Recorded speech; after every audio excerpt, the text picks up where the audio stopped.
السلام علیکم، ہم سب نیوز کے ساتھ میں ہوں نازیہ کنول۔ شامل کریں گے اب تک کی اہم خبریں۔ کوئٹہ میں بم دھماکہ، خاتون سمیت 8 افراد ہلاک۔ صوبہ بلوچستان کے دارالحکومت کوئٹہ میں قائم چرچ میں بم دھماکے اور فائرنگ کے نتیجے میں خاتون سمیت 8 افراد ہلاک جبکہ درجنوں زخمی ہو گئے۔ ابتدائی معلومات کے مطابق 4 دہشت گردوں نے چرچ پر حملہ کیا تھا، جن میں سے ایک کو سیکیورٹی اہلکاروں نے چرچ کے دروازے پر فائرنگ کر کے ہلاک کیا۔ دوسرے مسلح دہشت گرد نے خود کو چرچ کے دروازے پر دھماکہ خیز مواد سے اڑا لیا جبکہ دیگر 2 حملہ آور سیکیورٹی اہلکاروں کو دیکھ کر فرار ہو گئے۔ فرار ہونے والے دہشت گردوں کی گرفتاری کے لیے سیکیورٹی اہلکاروں کی بڑی تعداد نے علاقے کو گھیرے میں لے کر سرچ آپریشن کا آغاز کر دیا۔ وزیر اعظم شاہد خاقان عباسی سمیت سیاسی قائدین نے اس بم دھماکے کی شدید مذمت کی ہے۔ چیئرمین انٹرفیتھ لیگ جناب ساجد اسحاق نے کوئٹہ میں بم دھماکے پر شدید غم و غصے کا اظہار کیا اور سخت مذمت کرتے ہوئے کہا کہ چرچ کو نشانہ بنانے کا واقعہ بزدلانہ اور افسوسناک ہے۔ انہوں نے مزید کہا کہ ملک دشمن عناصر پاکستان میں بدامنی اور انتشار پھیلانا چاہتے ہیں۔ پاکستان میں اقلیتوں کو مذہبی آزادی کا تحفظ دینا پوری قوم کا فرض ہے۔ وزیر اعظم شاہد خاقان عباسی کا کہنا ہے کہ مسلم لیگ ووٹ کی نہیں بلکہ عوامی خدمت کی سیاست کرتی ہے۔ وزیر اعظم شاہد خاقان عباسی کا کہنا ہے کہ مسلم لیگ نون کی حکومت صرف باتیں نہیں کرتی بلکہ پاکستان میں ترقیاتی کام بھی کرتی ہے، جبکہ یہ ملک میں ووٹوں کی نہیں بلکہ عوامی خدمت کی سیاست کرتی ہے۔ انہوں نے حکومتی کارکردگی کو سراہتے ہوئے کہا کہ مسلم لیگ نون کی حکومت نے اپنے موجودہ اقتدار میں جتنے منصوبے لگے ہیں اتنے منصوبے 2000 سے 2013 تک نہیں لگائے گئے۔ انہوں نے حکومتی کارکردگی کو سراہتے ہوئے کہا کہ مسلم لیگ نون کی حکومت نے اپنے موجودہ دور اقتدار میں جتنے منصوبے لگائے ہیں اتنے منصوبے 2000 سے 2013 تک نہیں لگائے گئے۔ کوہاٹ میں جلسہ عام سے خطاب کرتے ہوئے انہوں نے کہا کہ پاکستان مسلم لیگ نون کی حکومت میں پاکستان میں جتنی ترقی ہوئی ہے اتنی پاکستان میں کبھی نہیں ہوئی۔ انہوں نے سوال کیا کہ ملک میں گزشتہ 17 سالوں میں 2000 سے 2008 تک فوجی آمر کی حکومت رہی، اس کے پاس وسائل بھی موجود تھے لیکن ملک میں ترقیاتی منصوبے نہیں لگائے گئے۔ اس کے علاوہ 5 سال تک پیپلز پارٹی کی حکومت رہی اور تب بھی پاکستان میں نمایاں ترقیاتی کام نہیں کیے گئے۔ وزیر اعظم پاکستان نے الیکشن 2018 کا حوالہ دیتے ہوئے کہا کہ مسلم لیگ نون آئندہ انتخابات میں اپنی اس کارکردگی کے ساتھ ہی جائے گی۔ وزیر اعظم نے کہا کہ مسلم لیگ نون کے جلسوں سے کبھی کسی کو گالی نہیں دی گئی اور نہ ہی کسی کی برائی کی گئی۔ وفاق کے زیر انتظام علاقے فاٹا اصلاحات کے حوالے سے انہوں نے کہا کہ آج ملک میں فاٹا اور خیبر پختونخوا انضمام کے حوالے سے بڑے بڑے جلسوں میں بات کی جاتی ہے، لیکن اس معاملے کو سب سے پہلے مسلم لیگ نون کی حکومت نے ہی اٹھایا تھا اور اسے مسلم لیگ نون کی ہی حکومت پائے تکمیل تک ہی پہنچائے گی۔ انہوں نے کہا کہ فاٹا کا نظام 1 صدی پرانا ہے جسے سیاست کی نظر نہیں ہونے دیں گے اور حکمران جماعت اس نظام کو ختم کر کے فاٹا کو پاکستان میں ضم کر دے گی۔ سپریم کورٹ کا کہنا ہے کہ ریاستی امور چلانے کے لیے ایماندار اور صادق لوگوں کی ضرورت ہے۔ چیف جسٹس آف پاکستان میاں ثاقب نثار کا کہنا ہے کہ ریاستی امور ایماندار اور صادق لوگوں کی جانب سے نہیں چلائے جا رہے، جس کی وجہ سے عوام پریشانی کا شکار ہیں اور دنیا کے ترقی یافتہ ممالک سے پیچھے ہیں۔ لہٰذا یہ انتہائی ضروری ہے کہ ریاست کے انفراسٹرکچر کو ایمانداری کے مقصد سے بنایا جائے۔ پاکستان تحریک انصاف کے سابق سیکرٹری جنرل جہانگیر ترین کی نااہلی کیس کے 80 صفحات پر مشتمل فیصلے میں جسٹس ثاقب نثار کا کہنا تھا کہ لوگوں کو یہ اندازہ کرنا چاہیے کہ اقتدار میں رہنے والے اور خاص طور پر عوام کے نمائندے منتخب ہونے والے لوگ ایماندار ہونے چاہیے یا نہیں، کیونکہ ایمانداری کسی بھی شخصیت کی فضیلت میں سے ایک ہے۔ آئین اور قانون کی بالادستی کے لیے نواز شریف کی وطن واپسی۔ سابق وزیر اعظم نواز شریف 10 روز سے زائد لندن میں قیام کے بعد اپنی صاحبزادی مریم نواز کے ہمراہ لاہور واپس پہنچ گئے، جس کے بعد ان کے آئندہ ہفتے اسلام آباد کے احتساب عدالت میں پیش ہونے کا امکان بھی ظاہر کیا جا رہا ہے۔ پاکستان واپسی سے قبل گزشتہ روز لندن میں میڈیا سے گفتگو میں نواز شریف نے اعلان کیا تھا کہ وہ ملک میں آئین کی بالادستی اور قانون کی حکمرانی کے لیے ایک مکمل تحریک کی قیادت کریں گے۔ نواز شریف کا یہ اعلان سپریم کورٹ کے اس فیصلے کے بعد سامنے آیا ہے جس میں انہوں نے پاکستان مسلم لیگ کے رہنما حنیف عباسی کی پاکستان تحریک انصاف کے چیئرمین عمران خان کی نااہلی کے لیے دائر درخواست کو مسترد کر دیا تھا۔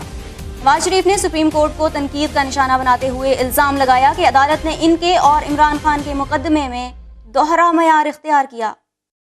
ایس ای سی پی منی لانڈرنگ پر سوالات کے جوابات دینے میں ناکام۔ Securities and exchange commission of Pakistan حکام سینٹ کی قائمہ کمیٹی برائے خزانہ کی جانب سے ادارے کے سابق چیئرمین ظفر حجازی کی ملتان میٹرو بس منصوبے میں مبینہ منی لانڈرنگ پر موصول ہونے والے سوالات پر جوابات دینے میں ناکام ہو گئے۔ رواں برس 27 اکتوبر کو سینٹ کمیٹی نے ایس ای سی پی کو ایک خط بھیجا جس میں سوال کیا گیا تھا کہ کمیشن نے ملتان میٹرو بس منصوبے میں مبینہ منی لانڈرنگ اور کرپشن کے حوالے سے حقائق کو کیوں چھپایا، جبکہ اس کا جواب 15 دسمبر کو طلب کیا گیا تھا۔ تاہم مقررہ وقت گزر جانے کے باوجود ایس ای سی پی قائمہ کمیٹی برائے خزانہ کو تفصیلی جواب داخل کرانے میں ناکام رہی۔ قائمہ کمیٹی سیکریٹریٹ کے ایک اہلکار نے بتایا کہ انہیں ایس ای سی پی کی جانب سے مختصر اور عبوری جواب موصول ہوا ہے۔ ان کا مزید کہنا تھا کہ ایس ای سی پی کو دیا گیا وقت مکمل ہو چکا ہے، لیکن ان کی جانب سے موصول ہونے والا جواب صرف ایک دھوکہ ہے، کیونکہ جواب میں کہا گیا ہے کہ ایس ای سی پی کی جانب سے تفصیلی جواب قائمہ کمیٹی برائے خزانہ کو بعد میں ارسال کیا جائے گا۔ ایس ای سی پی میں موجود ذرائع کا کہنا ہے کہ ملتان میٹرو بس منصوبے میں مبینہ منی لانڈرنگ اور کرپشن کے معاملے کو ادارے کے چند افراد تحفظ فراہم کر رہے ہیں۔ ترک صدر رجب طیب اردوان کا کہنا ہے کہ القدس کو نہ بچایا گیا تو کعبہ اور مدینہ کا تحفظ بھی مشکل ہو جائے گا۔ ترک صدر رجب طیب اردوان نے کہا ہے کہ وہ اقوام متحدہ کے ذریعے امریکہ کو متنازع فیصلے کی منسوخی پر مجبور کریں گے، اور اگر سلامتی کونسل میں کامیابی نہ ملی تو جنرل اسمبلی کا سہارا لیا جائے گا۔ بیت المقدس کا فلسطینیوں اور عالم اسلام کے ہاتھ سے نکل جانا انتہائی خطرناک ہے۔ اگر مسلم امہ القدس کو نہ بچا سکی تو مکہ اور مدینہ کا تحفظ اور دفاع کرنا بھی مشکل ہو جائے گا۔ انہوں نے کہا کہ امریکی صدر ڈونلڈ ٹرمپ نے بیت المقدس کو اسرائیلی ریاست کا دارالحکومت تسلیم کر کے مشرق وسطیٰ میں تباہی پھیلانے والا بم گرا دیا ہے۔ استنبول میں ایک تقریب سے خطاب کرتے ہوئے صدر اردوان کا کہنا ہے کہ القدس کا دفاع پوری مسلم امہ کا دفاع ہے۔ دریں اسلام مسجد الحرام کے امام و خطیب شیخ ڈاکٹر صالح الطالب کا کہنا ہے کہ امریکی سفارت خانہ القدس منتقل کرنے کا ٹرمپ کا فیصلہ بارود کے ڈھیر کو آگ لگانے کے مترادف ہے۔ بیت المقدس پر ناجائز قبضہ راسخ کرنے کے لیے جو اقدام حال ہی میں کیا گیا ہے، اس سے مزید نفرت اور تشدد ہی جنم لے گا۔ اس سے بلا وجہ جانی اور مالی نقصان ہوگا۔ امن کے لیے کی جانے والی تمام محنت رائے گاں جائے گی۔ علاوہ ازیں سعودی وزیر خارجہ عادل الجبیر نے فرانسیسی ٹی وی چینل کو انٹرویو دیتے ہوئے کہا کہ ہم اقوام متحدہ کی قراردادوں اور عرب امن فارمولے کے مطابق دو ریاستی حل کو ضروری سمجھتے ہیں۔ سلامتی کونسل میں بیت المقدس پر قرارداد لانے کی تیاری۔ مصر نے اقوام متحدہ کی سلامتی کونسل میں ایک قرارداد کا مسودہ تقسیم کیا ہے جس میں کہا گیا ہے کہ مقبوضہ بیت المقدس کو اسرائیل کا دارالحکومت تسلیم کرنے کے یک طرفہ فیصلے کی کوئی قانونی حیثیت نہیں۔ غیر ملکی خبر رساں ادارے کے مطابق ایک صفحے پر مشتمل قرارداد کو مصر کی جانب سے پیش کیا گیا ہے۔ قرارداد میں تجویز کردہ اقدامات پر سلامتی کونسل میں پیر یا منگل کو ووٹنگ متوقع ہے۔ سلامتی کونسل میں پیش کی گئی قرارداد میں براہ راست امریکہ یا صدر ڈونلڈ ٹرمپ کا نام شامل نہیں کیا گیا، تاہم اس میں بیت المقدس سے متعلق کسی بھی یک طرفہ فیصلے کو غیر مؤثر کرنے کی حوصلہ افزائی کی گئی ہے۔ سلامتی کونسل میں قرارداد کی منظوری کے لیے کم از کم 9 رکن ممالک اور 5 مستقل ممالک کی حمایت درکار ہوتی ہے، جبکہ مستقل ممالک امریکہ، چین، فرانس، برطانیہ اور روس میں سے کوئی بھی اسے ویٹو کر کے مسترد کر سکتا ہے۔ قرارداد کو سلامتی کونسل کے زیادہ تر رکن ممالک کی حمایت حاصل ہے، لیکن امکان ظاہر کیا جا رہا ہے کہ واشنگٹن سلامتی کونسل میں قرارداد کو ویٹو کر دے گا۔ آسٹریلیا میں میزائل کے پرزے بیچنے والا شمالی کوریا کا ایجنٹ گرفتار۔ سڈنی سے کوریائی نژاد آسٹریلوی شہری کو گرفتار کر لیا گیا ہے جس پر شمالی کوریا کا ایجنٹ ہونے کا الزام ہے۔ 59 سالہ ملزم چان ہائی چوئی گزشتہ 30 سال سے آسٹریلیا میں رہائش پذیر ہے اور اسے آسٹریلوی شہر سڈنی کے مضافاتی علاقے ایسٹ ووڈ سے گرفتار کیا گیا ہے۔ چان ہوئی چوئی پر شمالی کوریا کے بیلسٹک میزائل کے پرزے اور آپریٹنگ سسٹم کا سافٹ ویئر فروخت کرنے کی کوشش کا الزام عائد ہے۔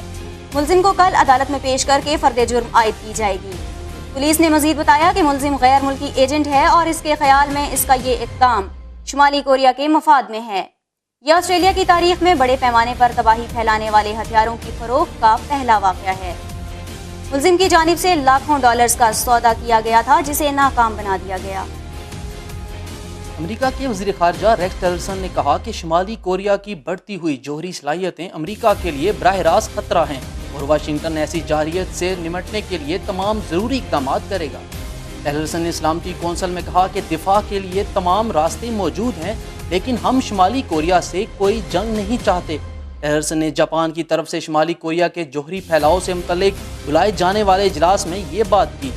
انہوں نے اپنا موقف دہرایا کہ شمالی کوریا کو مذاکراتی عمل شروع کرنے کے لیے اپنے ہتھیار سازی کے تجربات بند کرنا ہوں گے۔ ادھر اقوام متحدہ میں جاپان کے وزیر خارجہ نے کہا کہ یہ حل پرامن ہی ہونا چاہیے، تاہم یہ شمالی کوریا ہے جس نے تواتر کے ساتھ ایسے حل کو مسترد کیا ہے۔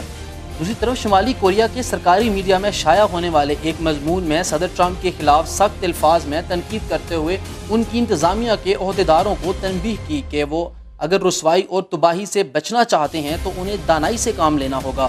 ٹرمپ کی حکومت نے فوجی کارروائی کی تو رد عمل میں اسے شمالی کوریا کی طرف سے سخت جواب کا سامنا ہوگا اور وہ گہری دلدل میں گر جائے گا۔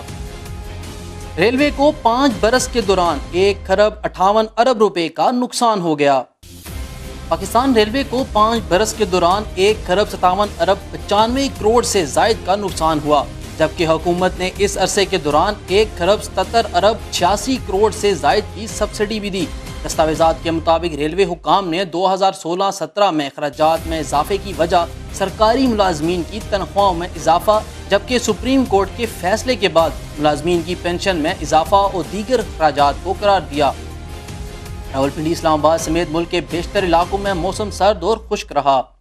مری میں پارہ -1 ہو گیا۔ صورتحال آئندہ چند روز برقرار رہے گی، جبکہ گلگت بلتستان میں چند مقامات پر گرج چمک کے ساتھ بارش کا امکان ہے۔ محکمہ موسمیات کا کہنا ہے کہ راولپنڈی، اسلام آباد سمیت ملک کے بیشتر علاقوں میں موسم سرد اور خشک رہے گا۔